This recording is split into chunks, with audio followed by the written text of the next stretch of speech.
Welcome Wargamers, Doug here from 2 Plus Stuff, and today we're going to be taking a look at the Seasons of War Thondia book when it comes specifically to Path to Glory rules. Now I did a big review of this book, talked about how much I loved it, and basically talked about all the things around the Path to Glory section, but I wanted to do that on its own because frankly, that's my favorite part of pretty much any battle tome that drops anymore. So I wanted to give it its time in the sun, and we're going to talk about why this is significant, because there's things in this book that simply do not exist in the core rulebook's Path to Glory rules. So what we're going to do is go to the downward cam and walk through it together. Now, the narrative play section for Path to Glory specifically kicks off on page 64, and the reason I wanted to take a moment up front and just talk about this thing is because when we got the Age of Sigmar 3.0 Path to Glory in the core book, right, how we all learned to start making our own warbands and that kind of thing, there was notably a bit of information missing. They mentioned that subsequent releases will add X in, and we just hadn't had anything that added that. So one of the things they're talking about is outposts. They are mentioned in the core book, but nothing actually tells you what an outpost does, which is infuriating because this whole time we didn't know. What an outpost does, just to kind of give you a top level, is you have to pay to establish an outpost in a specific location. This location, of course, being Thondia. Who would have thought, right? But once you establish that outpost, it gives you access to all of the rules that exist, that are relevant, I should say, for that location. So there are going to be veteran abilities, quests, and obviously territories. Even things like monster abilities, though, like you have to tie them to a location. And so outposts are how you spend glory to tie your army to a location, which is something that I think is actually quite cool, because Path to Glory as a whole, instead of saying, we're just going to play a game, it's the story of an army. But what this book adds, again, this is my high level explanation, what this book adds is saying, yeah, but now that story is going to take place specifically here. Or at some point in their, long lineage and heraldry, they spent time in Thondia. That's it. As long as you have an outpost in Thondia, you can then go somewhere else. Like whenever they release the next book of this, you can keep your outpost in Thondia and then put an outpost wherever the next one is. Like all of that stuff, independent. It just means that your army at some point has been to Thondia. Now, I like that because as a storyteller, everything is about characters and setting. This is the setting element that we weren't getting before. So I am very much appreciative of it. With that high level stuff out of the way, let's chat about the Thondia Path to Glory Battle Pack. Of course, they go through how to establish an outpost, which I'm not going to read to you because go buy the book. That's all I have to say about that. It essentially just means, hey, you can take stuff from Thondia rules. Let's see. Their outposts are limited by how big your stronghold is. So if you have a normal one, you can only have one outpost, which doesn't matter because right now this is the only kind of outpost you can get. So cool. But if you upgrade it, then you can have 2, and then if you upgrade it again to the Mighty Stronghold, you can have up to 3. So your army can represent being from 3 different places, or having, ancillary units in a place, different campaigns that they've been a part of. You can represent that. That's really cool stuff to me. They again talk about points and give you a sense of, what table size you should be doing. All of this stuff is old. It's old news. You can include whatever you want, War Scroll battalions and core battalions, so even your narrative ones are legal. And they do have some very specific battle plans here, and we'll go through as much as we can. Special rules. The following special rule applies to the battle Beast Slayer. If an attack made by a friendly hero destroys a monster, that hero can issue the all-out attack command in that phase without a command point being spent, even if you've already used the all-out attack command ability in that phase. That is cool. So if you're fighting in Thondia, you get this special rule. Hero kills a monster. Hey, must be the money. Go fight somebody else.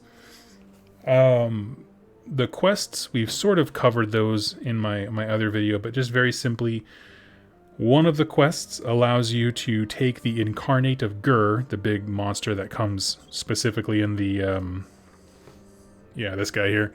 The big monster that comes inside the terrain set. The other quest is very cool as it allows you to unlock, where is he at? The Anvil of Apotheosis. So, it's not required. You don't need to do this. It's just a if you want to type thing. You can build your own hero, which we'll talk about here in a little bit. But essentially, he is built by using destiny points, and you can get a sense of how many points he costs. But this is a quest that basically unlocks it for you, so you don't have to spend glory points to buy the character. You can just earn him, which is nice. Then we're going to go through veteran abilities. So let's talk about theme, right? All of these things should be making you feel like a unit has been in Ghur or is actively fighting in Ghur, Thondia specifically. Beast Slayers. This unit can use this veteran ability once per battle when it's picked to fight in the combat phase. If it does, until the end of that phase, add 1 to the damage characteristic of melee weapons used by this unit that attacks a monster. Somewhat useful in terms of, it's a little bit more dependent on what your opponent brings. For example, I, as a Bone Splitters player, don't always bring a monster. My only monster I have is Rogue Idol. So that's an interesting thought there. But if you have a unit that this is my hammer, these are the ones who clear out large multi-wound units, that's not a bad choice. Experienced Rangers. The unit can use this veteran ability once per battle at the start of the first hero phase of the first battle round. If it does so, this unit can make a normal move or run. That's terrific, because there are a lot of units that just want to clog up the board. My Bone Splitters, every single unit is amongst those, and so getting free movement before the game is a fantastic ability. Even if it's just a matter of, moving straight up the board to go cap an objective or bum rush an opponent, set up a turn 1 charge if it's possible. But even if it's just a matter of here's my shooting unit, we're going to move them to the right, and then in their turn they can move further. You can just kind of move the threat range around quite a bit with just about anything. Next is going to be Grit. This unit can use this ability once per battle when it's picked as the target of an attack. If it does so, until the end of that phase, it has a ward of 6+. So, I'm going to be honest, as a Bone Splitters player, I get a ward of 6+ always. It's not as cool as it sounds. I don't feel like I save 14% of all the wounds that come at me, but if you have a very tanky unit, certainly if you have very low model count elite units, sort of like a Stormcast, I think, because when they start taking casualties in Path to Glory and you have to put them on the field and be down 2 or 3 guys in a unit of 5, that matters quite a bit. So I do see a lot of utility, not so much with hordes where you would think that you would get the most rolls, but rather protecting units so you don't have to be constantly dropping them from your roster, buying new ones, or recoup them, all that kind of stuff. Let's see. Then we have Eagle Eyes. This unit can use this veteran ability once per battle in your shooting phase when it's picked to shoot. Add 6 inches to the range characteristic of that unit's missile weapons. There's just no wrong answer there. There's no unit in the game that has a ranged attack that wouldn't mind getting an extra 6-inch range. It just depends on, do they have a gun? Yes? Okay, that's probably a good one then. Savage Instinct. This unit can use this veteran ability once per battle at the start of the combat phase if it made a charge move in the same turn. The strike first effect applies to that unit to the end of that phase. Also very cool. I like the way that it can represent the more aggressive charges that you would see in Ghur. And the last one here is Battle Frenzy. This unit, the unit can use this veteran ability once per battle in the combat phase. If it does so, until the end of that phase, add 1 to the attacks characteristic of that unit's melee weapons, but add 1 to hit rolls for attacks that target this unit. Now, for me personally, I love stuff like this. I love when there's a plus and a minus to things and it makes you think. For example, my orcs, I know the hardest thing that they can do, like the hardest task to ask them to do, is to hit something. Because they like hit on 4s and 5s. If I can add 1 to the attacks characteristic with how many attacks they can throw out, that's enormous. And I know that they exist to just be cheap bodies, so I don't care if you get +1 to hit me. I just don't care. It's more valuable for me to have the impetus of the charge. Now, one thing that's important to note is that it can be used in the combat phase, open period. So, like, let's say you have a unit, they charged in, right? You know that they're pretty tanky, so you let your opponent hit you first. Then, when you activate your unit, you use this ability. Meaning you get the benefits, but because your opponent has already attacked, and if there's no one else to attack you afterwards, you don't suffer the consequences of being +1 to hit. So it does kind of give you a little bit of more options there. You can kind of fake out your opponent. You can play a waiting game with him to see if he really wants to let you go first. All that stuff. Then we come over to Prime Monster abilities, which, you know, if you're going to be in Ghur, they couldn't not give us some monster abilities. This is if you add a monster to your order of battle in step 7 of the Aftermath sequence, and you have a Thondian outpost, you can make a prime monster roll. If you do so, roll a dice. On a 5-up, you choose 1 prime monster ability. You can only give 1 to each one. You can only give 1 unit a prime monster ability in each Aftermath sequence.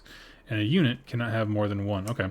It just kind of struck me as odd because it didn't talk about like adding it to an existing unit on your order of battle. It says when you add a monster to your order of battle, you'll pick this up if you have an outpost. My understanding is in the post sequence of each game, you would be able to add one. If you know something that I'm missing, go ahead and let me know, but it seems that way. But let's take a look at what you got. We got Terrifying Roar. This unit can use this prime monster ability once per battle at the start of the battle shock phase. If it does so, subtract 3 from the bravery characteristic of enemy units within 12 inches of this unit until the end of that phase. Oh, that's nasty. And it needs to be that big of a bubble, because if it was just 3, you know, how many units are they going to be in contact with? But when it's 12 inches and you only have 1 inspiring presence, oh, that's nasty. Wild Nature. This unit can use this prime monster ability once per battle at the end of the charge phase. If it does so, this unit can carry out a monstrous rampage in addition to any other monstrous rampages carried out by other friendly units in that phase. That's okay. A monstrous rampage in addition. So it gets, lets you double down a bit. Okay. Monstrous Constitution. This unit can use this prime monster ability once at the start of your hero phase. If it does so, it can heal up to D3 wounds allocated to this unit. I think healing things is terrific, especially when most of the monsters in the game have brackets, like in terms of how much damage they've suffered, and it changes their abilities. If you can get to a point where you can go up 1 notch, that is really good. And I like because it's not dependent on anything. You can even be in combat and do it, and I like that. Fearsome. This unit can use this prime monster ability once per battle at the start of the combat phase, and if it does so, until the end of that phase, when you look up the value on that unit's damage table, it's treated as having suffered 0 wounds. That is my favorite, because we just talked about the healing and how that's really great, but if you just throw your monster forward, he gets punched. If he has 1 wound left, you let him swing like he is completely topped off for a turn. And that is very, very useful because some of the monsters in this game are just brutal. But as they start to bracket and become less effective, they lose a lot of steam. So being able to swing above their relative weight class, I think is pretty cool. You know, relative being how damaged they are compared to fresh off the boat. Crushing Bulk. This unit can use this prime monster ability once per battle at the start of your movement phase, if it's within 3 inches of any enemy units. Until the end of that phase, if this unit retreats, it can do so as if it could fly, which is awesome. In addition, after it finishes the retreat, roll a dice for each enemy unit that has any models it passed across on a 4-up. The enemy unit suffers D3 mortal wounds. There are a few units that do something similar to this in the game already. The issue that I find is with a lot of these units, these big monsters, moving them to where their base, like the big pie plate a lot of these guys have, this is the Rogue Idol base right here, letting him retreat doesn't actually necessarily mean I'll be able to get a lot of units to be affected by this. So it depends. It's very monster dependent. Their base size is going to matter. But I do see a use for it in the right circumstances. And lastly, the Scent of Blood. This unit can use this prime monster ability once per battle in the combat phase, and if it does so until the end of that phase, add 1 to hit rolls and wound rolls made by this unit that target an enemy unit that has any wounds allocated to it. I like that because it's kind of like the blood in the water thing that the Idnith shark has, where it's like if it's been hit, I could smell it and I can go there and fight it even harder, and it kind of makes them all more aggressive. This is a very similar thing, and I like that quite a bit. It does require a little bit to set it up. If you don't have any ranged options, you're not going to use this and just roll up and start attacking a thing with the bonuses. You have to have some way to project threat outward to be able to wound it initially. But that being said, I do think it's cool. Next up, we have the territories. I'm going to go through these pretty quick because, I'm going to be honest with you, I think territories are one of the weakest parts of Path to Glory in terms of the things that they add. I generally find that just going for the core book ones where it increases your allowance for things generally is more interesting, just because it lets me take the units that I want. But we'll go through these real fast. And again, you only get these. If you're rolling for territories, you roll a D66. So these are the 60s. They replace anything that you're doing in the core book or whatever. Or you can use your Battle Tomes ones. So 61, Primeval Wilderness. You can never have more than 1 territory of this type. Fair. Increase your monsters limit by 2. Okay, that's super fair for being in Thondia. You can upgrade it for 10 glory points to add 2 to prime monster rolls. Okay, so that's the prime monster roll on a 5-up. You can choose 1 prime monster ability. So that's cool. Yeah. If you want to be monster-centric, especially like Beasts of Chaos, something like that, boom. Yeah, that's a great one. Wellspring of Primordial Energy, sorry. You can never have more than 1 territory, blah, blah, blah. In Step 3 of the Aftermath sequence, you can roll a dice for 1 unit that has a casualty score above 0. On a 2-up, reduce that unit's casualty score by 1. If you upgrade it for 10 glory, on a 2+, reduce that unit's casualty score by D3 instead of 1. I think that is a standout. They're starting off strong, changing my mind about territories. Because as someone who did play with Stormcast, I would be crushed if, like, a unit of Annihilators lost a guy. Like, that is an immense amount of relative power to lose from a unit. So just even, 5-man units for any faction, getting to be able to throw a guy back in, it's so good. Okay. Collapsed Ruins. This territory has no effect until it's upgraded. I tend to not like those at all. If you upgrade it for 5 glory, Imperiled Stockade, increase your unit limit by 3 to a maximum of 30. That's cool. I don't think I ever maxed out my unit limit, but I could see if you're doing a long, protracted thing for sure. So it's very situational, but there are situations for it. Grinding Mountains. You can never have more than 1 of these. In Step 1 of the Aftermath sequence, you must roll a dice called a Grinding Mountain roll. On a 1, you must check to see if you lose an upgraded territory, see below. On a 2 through 3, nothing happens, so why am I buying this then? On a 4-up, you receive a number of glory points equal to the Grinding Mountain roll. Okay. So we're going to roll a die, and let's say we roll a 5. That's more than a 4, so we would get 5 glory points. On a 1, you risk losing stuff. We'll get to that in a sec. I'm not super stoked about that. And then the round here is downgrade Ghurish territory. This territory can never be upgraded. However, if a Grinding Mountain roll is 1 and you have any upgraded territories from this territories table, then you must pick one and its upgrade is removed. For me, the advantage is just not there. Like, you spend so much glory trying to build these things up. Because some of these things, upgrades are, I guess these ones are not a little bit more understandable, right? They're like 10 to 15, 5 glory, stuff like that.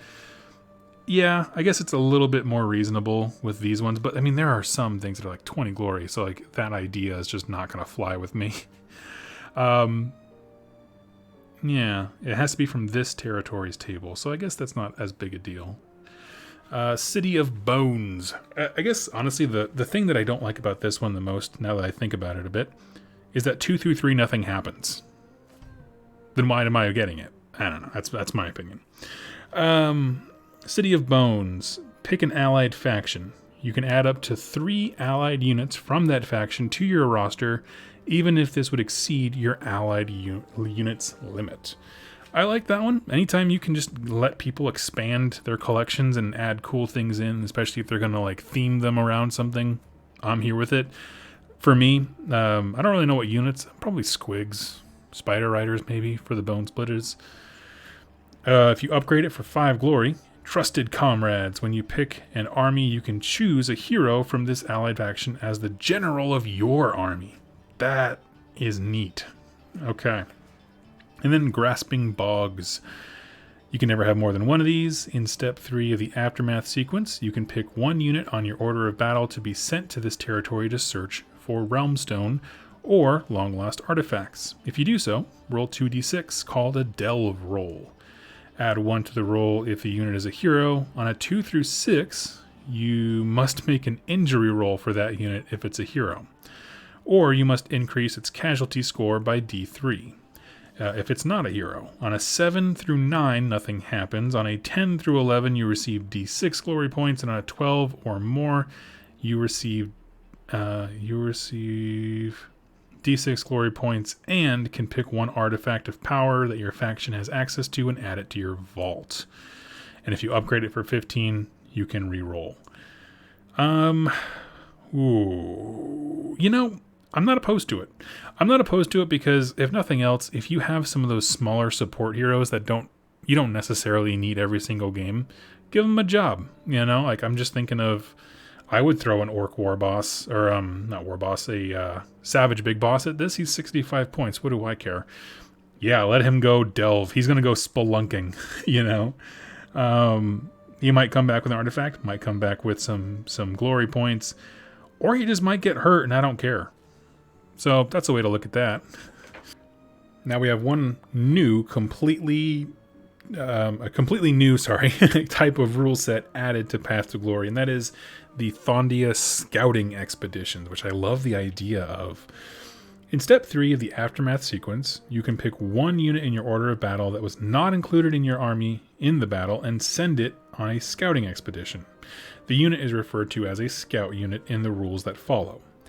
If you send a unit on expedition roll a dice, it's called the expedition roll, and look up what the scouts encountered during the expedition on the expedition table opposite. You can re-roll the dice if the scout has a move characteristic of 12 inches or more. That's a high price. I mean, it kind of limits a little bit. Follow the instructions for the encounter and the list. So again, we're going to pick a unit that was not in the battle, and they're going to roll a d6, and there we go. So, let's see. Let's go through these real quick. Barons. Roll a dice. On a 2-up, the expedition is a failure and nothing is discovered at all. On a 1, the scouts come across a rampaging gargant. Roll a dice again. On a 1 through 5, you must increase the scout's casualty score by d3. On a 6, the unit slays the gargant and earns d3 renowned points. That is a lot of rolling for not a lot of things, right? You roll 1 die, and it determines you went to the barons. You roll another die to see how it did. On a 1 through 5, now it's a d3 roll to see how many people you lose. And on a 6, you gain d3 renown. So that's 3 die rolls just to be like, huh, cool, okay. The next one is mountains. And I'm going in order here on the expedition table, not the order that they are here. So mountains, unless the scout can fly, the expedition is a failure and nothing is discovered. If the scout unit can fly, roll a dice. On a 2-up, the unit is able to map a route across the mountains and earns 1 renown point. On a 1, the scout unit is ambushed by a Maw Crusher. Roll the dice again. On a 1 through 5, you must increase the scout's casualty score by D3.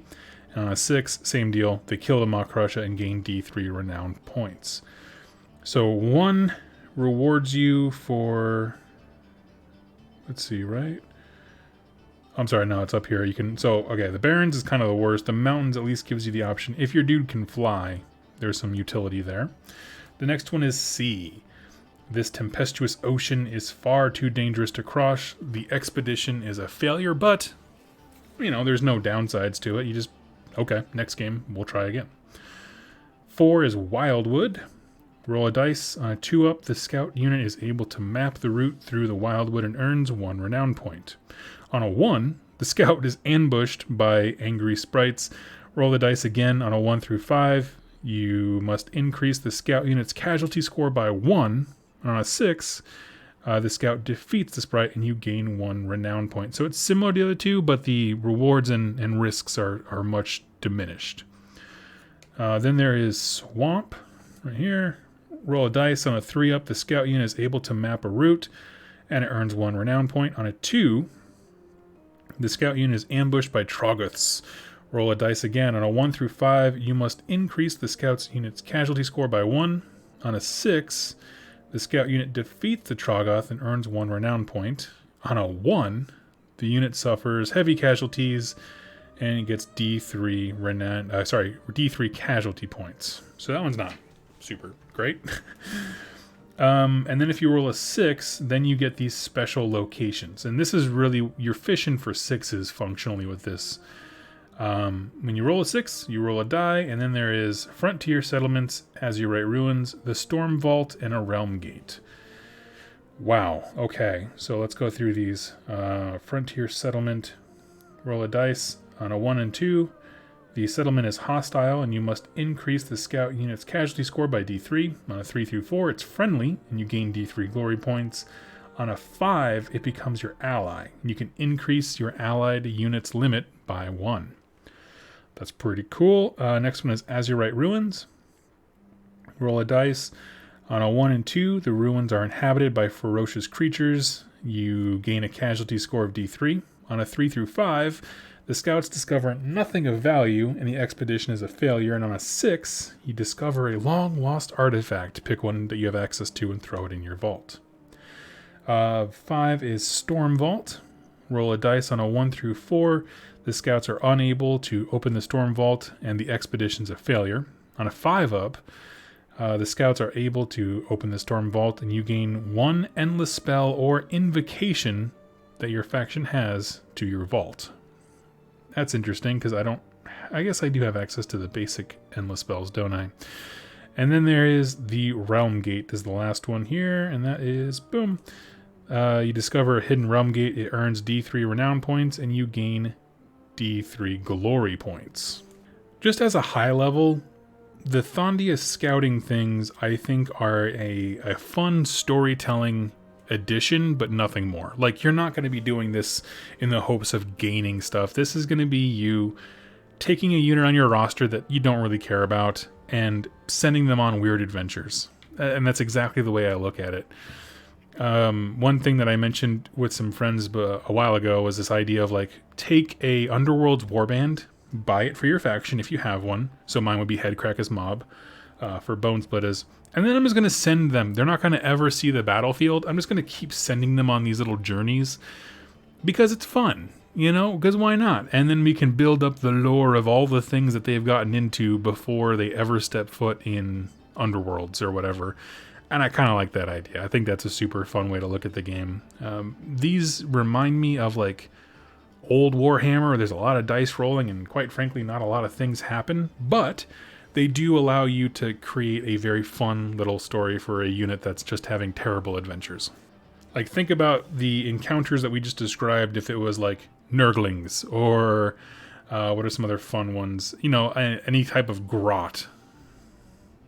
Dwarves, you know, all these things, they'd be hilarious. And then we move into the missions, and they did have bespoke missions and a way to roll for them. I'm just going to look for just anything very unique. Show of Strength is a very, I guess, basic one where you divide the table in half. Here we have a hunter's territory and the quarry, so I like any time where they kind of mess up how deployment works. We're trying to stop one side from leaving off the board edge. This is us trying to hunt a beast within its lair. A defense one. This one is actually really cool. One of them is the Guardian's territory. You have 3 objectives, and basically the Invader, their whole mission is to destroy them. The Guardian is to defend them. I kind of like that as a way to articulate a city being besieged. And then there's one where you're trying to open a vault, a treasure vault of some kind, which is cool.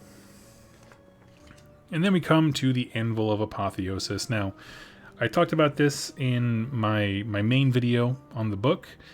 I don't have a ton to say about it. It really is just a cleaned up version of what already existed. Essentially, you're going to pick an archetype for, what is the word they use?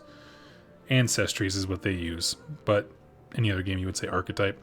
And a question immediately came up in that of like, well, what if I wanted to do a Beast Lord? There's no Beast Lord option. Well, it's because the Beast Lord's a Ghur, and so you would choose the Ghur option. Again, it's about what kind of keywords they have and that kind of thing. If you wanted to make a custom version of an existing unit, just look and see what kind of unit it is.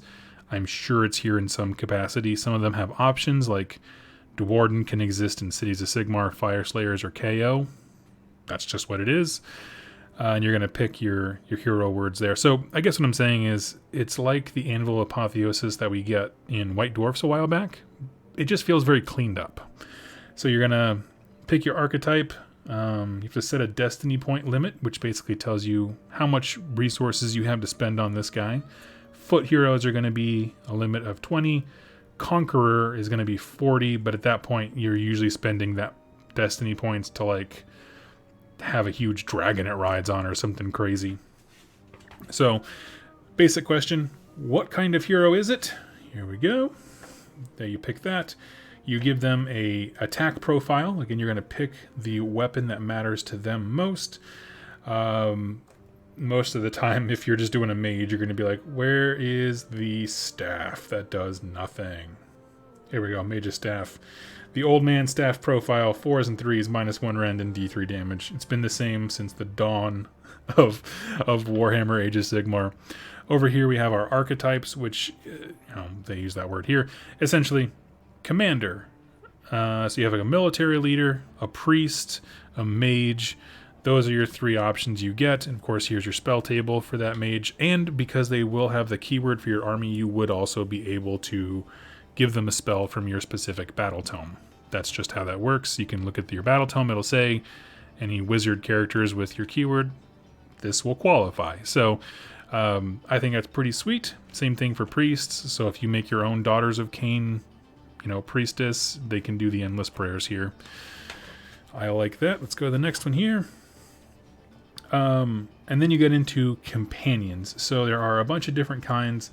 You have the little tiny guys that are by your feet. So, for example, the Wurgog Prophet has a little squig that has like little bitey face at his toes. You can have one of those, just a little guy who walks along with you, like a little familiar or something. You can have a mount, meaning you increase their movement characteristic and stuff like that. Or you can have them be a full-on monster rider, like a dragon or a maw crusher type deal, and it gives you the bracket system for your guy to use. So that's pretty nice. It gives them the monster keyword too. And then it breaks it down by like what kind of options do your companions have, which is really nice. You can't min-max it by giving your guy a cheap minor beast and then giving him wings to fly, because they do have restrictions. I've already looked into that. And then they have characteristics enhancements. These are things that basically you can just kind of go in and spend a whole bunch of your destiny points to make your guy very unique. Things like altering his speed, how good he is at spellcasting, all those kinds of deals. You just kind of buff him up. And then when it comes to using him in battle, let's see. You are allowed to include a unit in your army. Count the number of destiny points you've spent on your hero and multiply the total by 10. This is the pitch battle point value for that hero. There you go. In addition, your hero has the leader battlefield role unless it has the monster keyword, in which case it has the leader and behemoth battlefield roles. Path to Glory, if that's what you're playing, you can add them by using the hero quest that we talked about before. And the tournaments, it's just like do whatever the TO says, because that's all that matters, which I think is fair. But yeah, that's really it for the Path to Glory specific stuff. Now there is like a little, I hesitate to call it a full campaign, but it just lets you play out the story that exists in the front part of this. There's a lot of leniency in which factions you can take. Like a lot of the Broken Realms books had very, very tight specific restrictions on what kind of units you could take. These are a little bit more open, a little bit more free form for you. But this is really it. So kind of like in summation here, let's go back to the beginning and I'll kind of give some broad thoughts on all of this mess. As far as outposts go, I'm glad that we finally have some context for what that means, because it's something we've seen since 3.0 launched and had no idea. But to simplify, they tie your army to a location. And I love that. It's the setting that matches the characters that allow you to tell a full story. Other stuff, the quest, take them or leave them. I don't like that the Incarnate's in that massive box of terrain. I do like that you have a hero quest to earn the hero that you create. I thought that was clever. Veteran abilities, all of them are situational, meaning I wouldn't put them all in every single unit, but if you have roles for your units, these do greatly magnify that. And, with stuff like movement and more damage in a charge or hitting someone who's already hurt, like there are some light flavor touches there that kind of tie it to Thondia. The prime monster abilities I'm a little meh on, to be honest, just because of you have to roll a die, and on a 5 up you get to choose one. So that's a bit strange, but the abilities themselves are quite good. The Thondia territories, I really like the first 3. The other ones I'm like, meh. The Grasping Bogs, where you send a guy on a delve, I don't think that should be there, because they're already introducing the idea with that same concept through the expeditions. That just seems like more die rolling with nothing happening.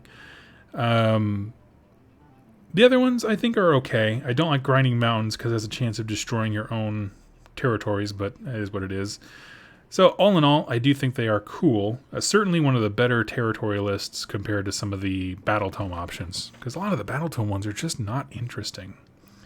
The scouting expeditions, again, this is an ancillary thing. It doesn't add a ton, but if you're someone who likes creating those little stories, it's a fun thing. That's all it is. It's a fun thing.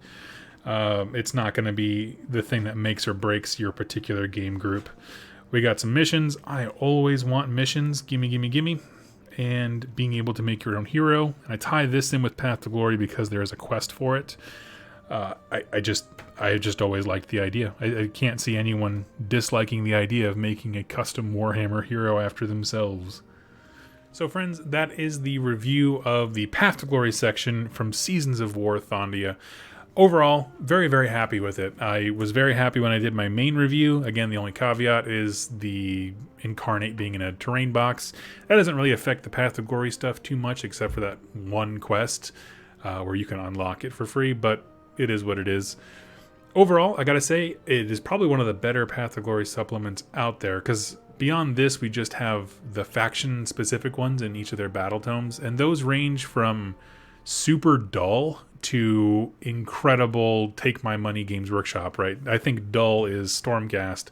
I think shut up, take my money is Fire Slayers. But what I like is that this book offers them both something meaningful. I mean, Stormcast obviously have more monsters and different kinds of units with ranged attacks and stuff like that. So they're going to get a lot more use out of, say, most of the veteran abilities or monsters, prime monster abilities, that kind of thing. Whereas the Fire Slayers, with all the flavor that their book already gives them, you just get some cool new tools. That's it. But my point is, no matter how, sleek and sexy your Path to Glory section is in your battle tome or from the White Dwarf or whatever, there's just something to be added to every single army, and that's great. If you're hosting a gaming group or you're playing through a store, really only one person needs this book for that reason. If you have someone who's kind of acting as a GM of the whole event, they're the only person that really needs this, but it's a cool addition to the game overall. So friends, thank you so much for hanging out with me through this long video and just letting me ramble about something that I think sounds interesting. If you have any questions about using these things in your games, leave them in the comments down below. I'm happy to answer that, and I hope to see you on my next Age of Sigmar video. Thank you so much for watching, and happy wargaming.